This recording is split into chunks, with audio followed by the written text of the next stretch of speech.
Okay, within the Islamic law, I'm going to go through again the most common, most popular, and most famous Islamic law book, The Reliance of the Traveler and the Tools of the Worshipper, also known as the Imdat al-Salik. And then I'm going to go through Al-Ghazali's book, the Ihya Ulum al-Din, Volume 3. I just read something from Volume 2 now, Keeping Secrets, right? And literally within the Islamic law, they have chapters on lying. This is a chapter called Permissible Lying, and then later there's a section called Obligatory Lying.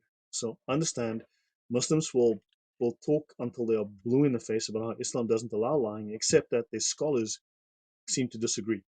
So now, do I listen to obnoxious, anonymous Muslim 59 in the comments, or do I listen to the most authoritative works of Islamic law written by the most authoritative, skilled, and knowledgeable scholars? Because Muslims always say, have you consulted a scholar? Well, yes, I did. So this chapter is section R 8.2, and it's called Permissible Lying, right? And it says that he who settles disagreements between people to bring about good or says something commendable is not a liar.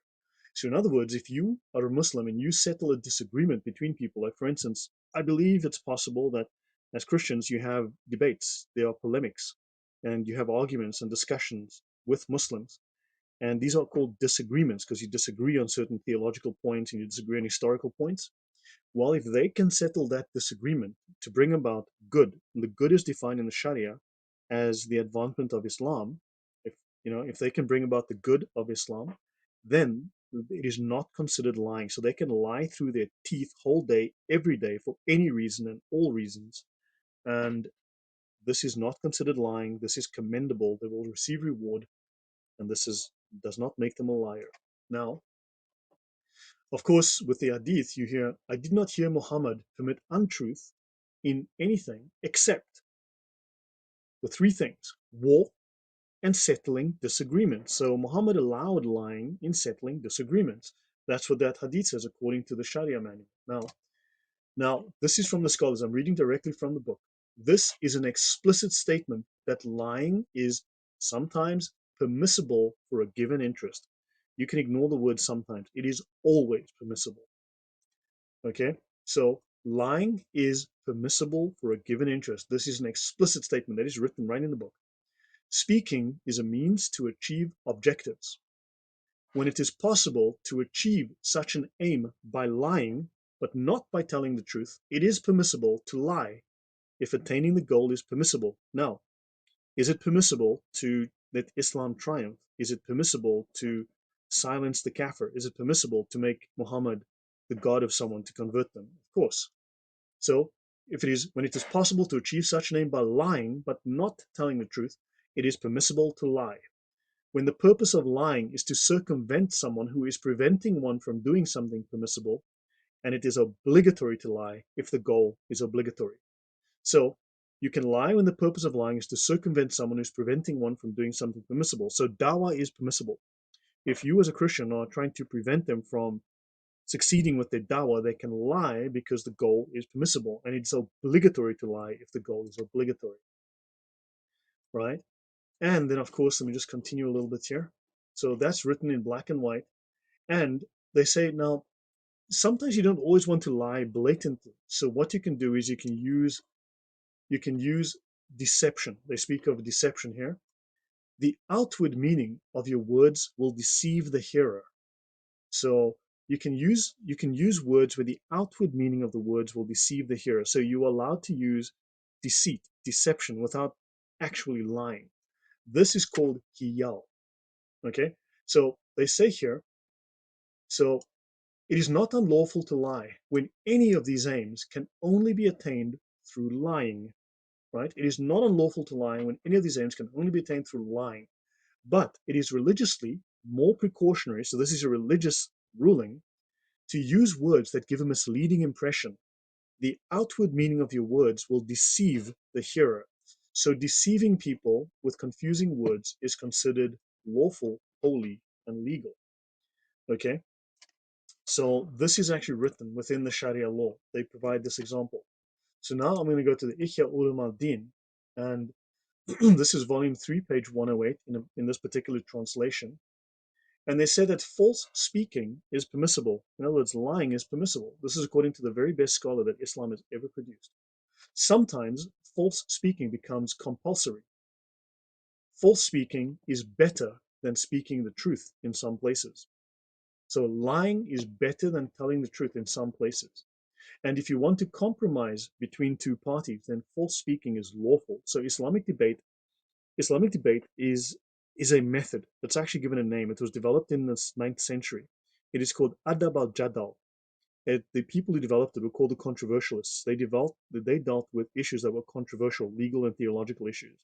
And they learned sophistry. It's basically based on 5th century BC Greek sophistry.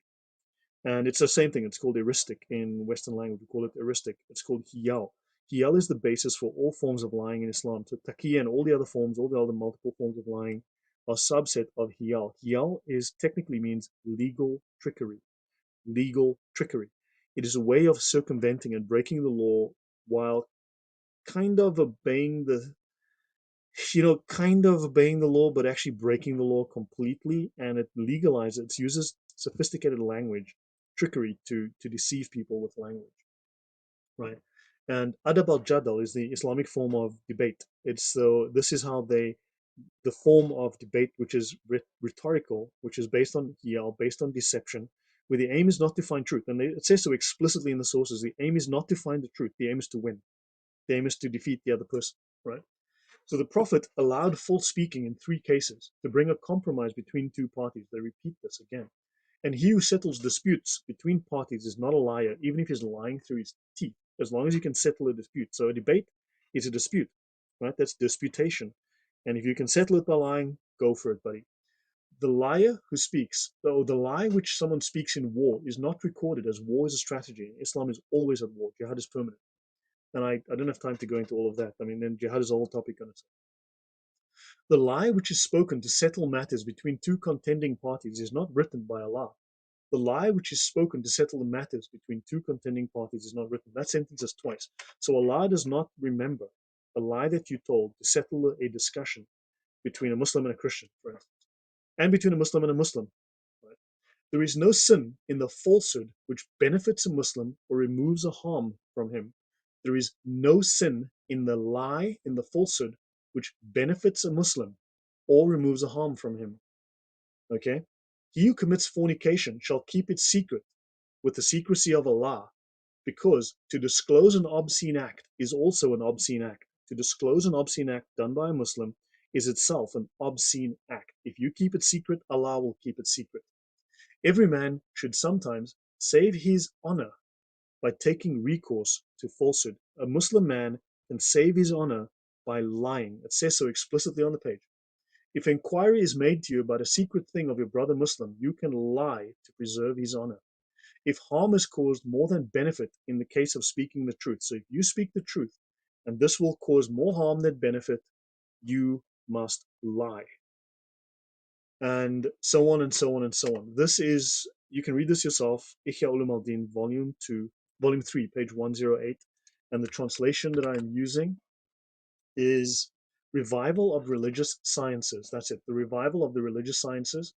This is the translation by Fazl ul-Karim, okay, volume 3. And this one is called technically Revival of Religious Learnings, Imam Ghazali's Ihya Ulum al-Din by Fazl ul-Karim. Go So, ahead. in respect to what you just said, how can you then know if Sharia allows for misleading language? How can you then know that the translations you have yourself, especially for us non-Arabic readers, are in fact what they're saying? How do we know that they're translated honestly?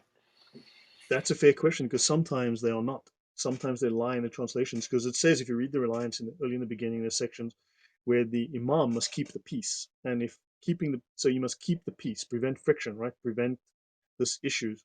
So if you need to lie to prevent issues, and because doubt must be prevented at all costs. So Muslims will be lied to by their Imams to prevent doubt. Like the whole story of Aisha being 18 and 19 and all that, and she wasn't 5 years old, and all of that nonsense. It's legal to lie. So rather push it onto the Christians. Rebecca was 2.5 years old and Aisha was 19, and she was a DJ at a nightclub where she was very famous and all that stuff. So look, the ijma is the good thing is that when you go through the Islamic law books, you'll find consistency. The ijma is consistent. You will find occasionally that they will write in a way that is no. You will notice the language gets slippery. Now, look, I've been reading this stuff for 7 years now. I know 8 years almost. Yeah, about 8 years. I've kind of picked up a clue because you will find that there's always someone who tells the truth. You always find references that contradict them. You'll find eventually like how they apply it. You look at the actions, not the words in it. But yes, they will lie to you. They will write it. They will leave details out. They will add details in. But it is possible when you sift through it to find the truth. Although they will try and deceive. And some of the knowledge is just for the scholars only. So if you're not a scholar, you technically wouldn't know. I've unraveled a lot of it, but in some of it they just don't translate. It's that simple. If they want to keep it secret, they just do not translate it.